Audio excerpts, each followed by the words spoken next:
Welcome to So You Want to Start a Nonprofit. I'm Latrina Patrick, the grant writer for the Office of Grants and Contract Compliance. The objectives of this training are to educate you about the realities of operating a successful nonprofit organization and also to distinguish the difference between a nonprofit and a for-profit organization. So what is a nonprofit? Let's talk about the differences between a nonprofit organization and a for-profit organization. With a nonprofit organization, the mission benefits the greater good of society. It's exempt from federal, corporate, and income tax revenue. Their profits must be used solely for the operation of the organization, meaning the profits must go back into services, and in the case of a foundation, they're granted to other nonprofits. And when a nonprofit goes out of business, its remaining assets must be given to another nonprofit. For-profit organizations. When you start a for-profit business, it's for the financial benefit of its owners and/or its shareholders. The profit is the goal, and the business pays taxes on that profit. And when a for-profit organization goes out of business, its assets can be liquidated and the proceeds distributed to the owners or the shareholders. Tax-exempt status. Not all nonprofit organizations are tax-exempt. They must be designated through the IRS. And the application is the Form 1023, which can be accessed on the IRS website, irs.gov.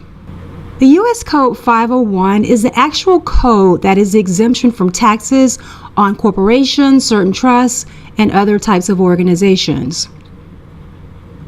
The exemption is related to federal taxes on income, not necessarily sales or any other type of taxes. And there are 29 different designations under this particular code.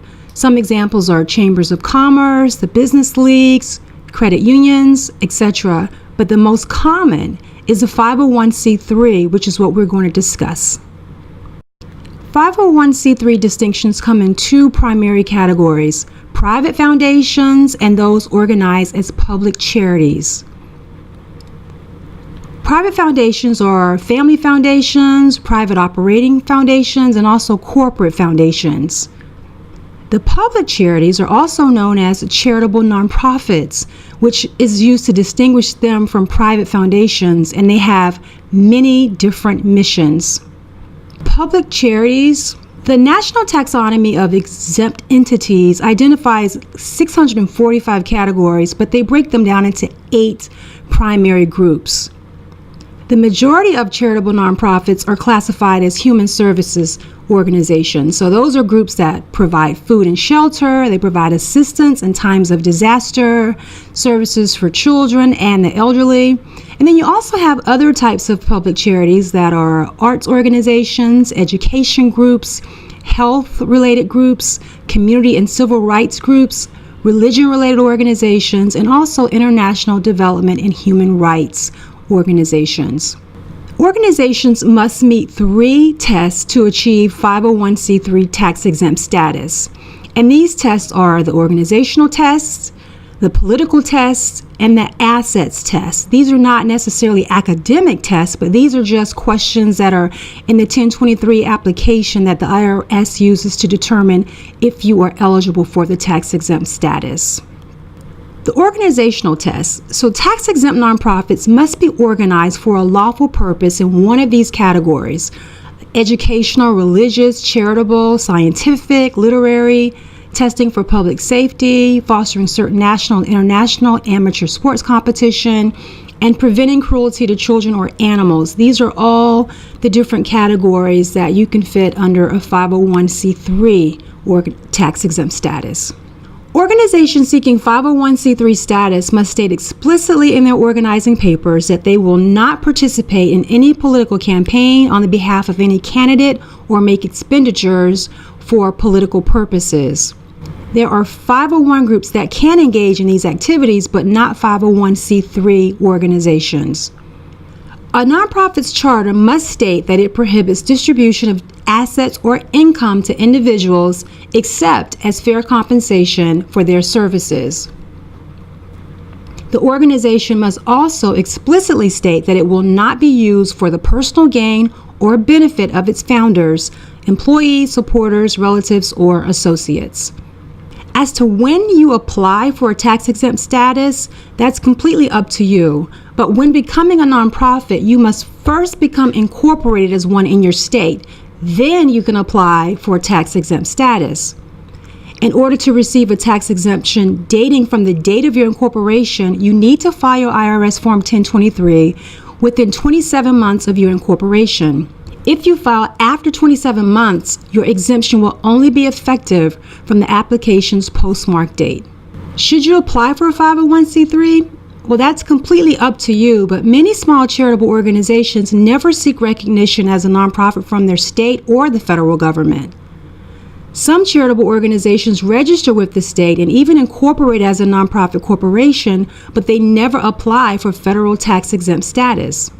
The disadvantage, though, to not being tax-exempt is that donors can't take a tax deduction on their donations, and so it limits your opportunities to receive grant money.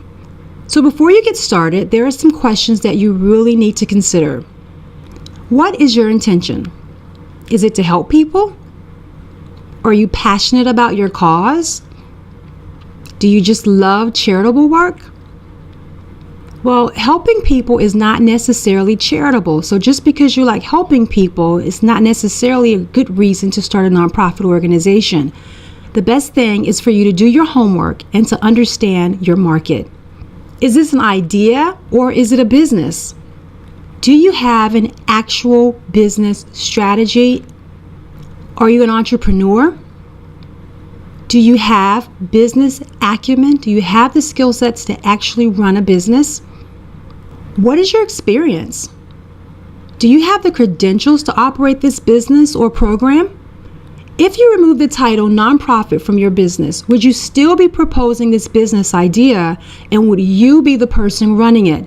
A nonprofit business is no different than a for-profit business except for what you do with your profits. So if you have basic understanding of business principles, then this is something that would probably benefit you. Have you established the need? How do you know your service or your business is even necessary? Is there someone else already doing it? Did you conduct any type of assessments or market research? Do you have a program approach? What is your implementation strategy to meet your need? Have you identified a particular model, in particular something evidence-based that has been shown to work with your intended population? So you absolutely must think about your implementation strategy when you're trying to come up with your program approach. What is your budget? Do you have a budget? Have you thought about the expenses that will be necessary to operate your organization successfully? And do you have any experience drafting, following, or maintaining a budget? How will your business be funded? Are you expecting to rely solely on grants? Just because as a nonprofit you are eligible to receive grants doesn't mean that you'll be successful in your pursuit of grants. So you absolutely need to identify other funding streams. Do you have skin in the game? What financial contributions are you planning to make? Donors much rather prefer to invest in organizations that have also invested in themselves. How will you operate? Do you have staff or volunteers? Do you have or need a facility to operate your organization? Do you have a board of directors?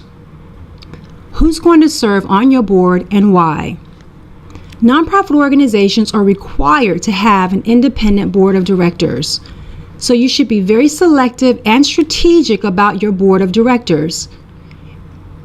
Every board member should serve a purpose and have a reason for being there. So if you have identified someone, is it because they have an accounting background? Are they a lawyer? Do they have fundraising experience? But every person you select should be very strategic. Create strong bylaws that will guide the board of directors and your organization. Clearly define the role and responsibilities of the board and create term limits. The legal requirements. Do you know what your legal obligations are for operating a nonprofit and what's expected of you by the state and also by the IRS? So here's the bottom line. There are an estimated 1.4 million charities in the United States. There is probably someone else who has the same idea. But please remember, the nonprofit market will not bear much redundancy. You need passion and you need an entrepreneurial spirit in order to be successful in running your nonprofit organization. It gets hard as a nonprofit organization, so you'll need that passion to fuel you to push through those tough times. You cannot and should not do this on your own. Avail yourself of the resources and experts in the field. In larger cities, you can usually find a nonprofit center that offers tons of resources and training opportunities for nonprofit organizations. You should make sure you look into having a certified public accountant, if not just for starting up and also just for tax season. And sometimes you may need to avail yourself of a lawyer. But you must invest in your business and you must be willing to help yourself through your financial resources, human resources, and also with your time and your talent. For more information, you can visit the City of Jacksonville Nonprofit Gateway, and you can access that gateway through our website at coj.net. Once you're on that page, at the top of the page, click the Nonprofits tab. In the City of Jacksonville, we also have a nonprofit center. You can access that website at nonprofitctr.org. They offer tons of training for starting a nonprofit organization, and they also offer membership and subscription opportunities for startup nonprofit organizations. Thank you for watching this training, and good luck in your endeavors.